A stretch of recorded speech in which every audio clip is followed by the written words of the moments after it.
Good morning students, hope you all are well. So today we are going to discuss the mechanism of a breathing process. Okay. So in external respiration it consists of mainly two processes. Okay. So the processes of external respiration consist of two phases, inspiration and other is the expiration. So let's see what are these two processes and how our breathing mechanism will occur in our body. Okay, so first is the inspiration. So it is the process by which air enter in our body. So where the air enter? The air enters into our lungs. In this process, the intercostal muscles and the diaphragm, they play a very significant role. So which two muscles? Actually the intercostal muscles and diaphragm. Okay, so intercostal muscles are situated in our rib cage. So the diaphragm and the intercostal muscle contract, right? So when the diaphragm and the intercostal muscle contract, the diaphragm moves downward and the intercostal muscles make the rib cage move in upward direction.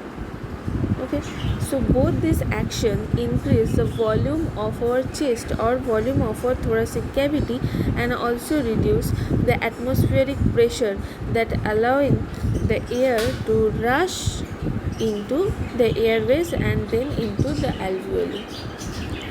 That means in inspiration the air will enter into the lung. So two main muscles are there, intercostal muscles and diaphragm. So intercostal muscle and diaphragm, when contract, the diaphragm moves in downward direction and the intercostal muscles of the rib cage move the rib cage in the upward direction. So what will happen? It will increase the thoracic cavity, means the volume of the thoracic cavity, and reduce the atmospheric pressure. So that if the atmospheric pressure will reduce in the rib cage, so from outside air will enter into our alveoli, means into our lungs. Okay, so that is the inspiration. So first one you can see in the diagram number A, that is the inspiration, which is showing the action during inspiration. The diaphragm the arrow is given in downward direction. That means the diaphragm and the intercostal muscles, when contract, diaphragm moves downward and the rib cage moves upward. So the air will enter into the lungs. Next is the expiration. Okay, that means it is opposite. So in this process, it is a process by which carbon dioxide expel out from the lungs. Okay, so in this process the diaphragm and the intercostal muscle, it will relaxed. It will be in its relaxed condition. So hence the diaphragm and the intercostal muscle assume the previous position, means in the inspiration process the volume have increased, but in case of expiration it will be in its normal position. That means the volume within the thoracic cavity will decrease. It will not increase. The volume of the thoracic cavity will decrease. So what will happen?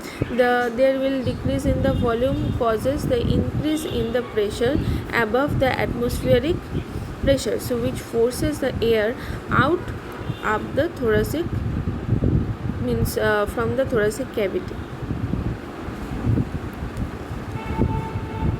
Okay, so when the diaphragm and the intercostal muscles in our rib cage in its relaxed condition, so the volume of the rib cage will not increase, it will be in its normal position. That means the volume within the thoracic cavity will decrease. Okay, that means the decrease in the volume cause an increase in the pressure. Decrease in the volume of thoracic cavity will increase the pressure above the atmospheric pressure. For that reason the air will goes out from the lungs. That means the carbon dioxide will goes out from the lungs through our nostrils.